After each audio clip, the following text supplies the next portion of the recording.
Mga kamalay, ayun nga pala, flex ko lang sa inyo yung bago naming event center. Bali, ito yung pinaglilibangan namin itong bago ngayon. Ito nga pa yung cover court namin. Ayan yung court. At meron din po dyan mga kamalay. Ayan, papunta tayo sa may bilyaran.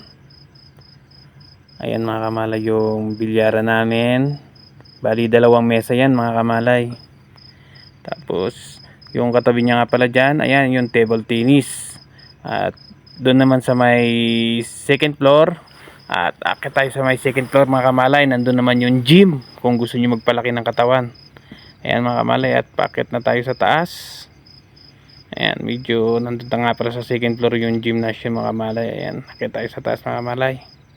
Medyo marami-raming hagdanan din yung aapakan natin para makarating sa taas. Ayan mga kamalay, at nandito na po tayo sa may gym mga kamalay.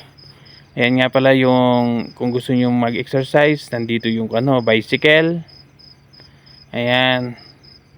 Nandyan po yung bicycle. Tapos nandyan din po yung kung gusto mo yung mag-jogging. Ayan, talagang maganda sa katawan yan mga kamalay. Yung mga pang-exercise dito mga kamalay, yung bagong libangan namin dito. Para lumaki ang yung katawan. Ayan.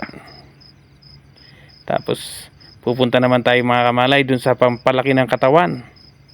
Ayan mga kamalay, kung gusto mo man lumaki yung katawan mo, ayan, pasok tayo dito sa kabilang kwarto mga kamalay. Dito sa may kabila tayo mga kamalay, dito may mga pampalaki ng katawan. Ayan mga kamalay, pasok na tayo pag gusto mo papalaki ng katawan. Ayan mga kamalay, talagang kompleto dito mga kamalay para maging malibang ka talaga mga kamalay. Ayan, para pag uwi mo ng Pinas, ayan, malaki ng katawan mo. Ayan, kompleto yan dumbbell dyan mga kamalay. Ayan talagang magandang exercise. Ang ganda talaga ng bagong event center namin dito mga kamalay sa may Congo, Africa mga kamalay.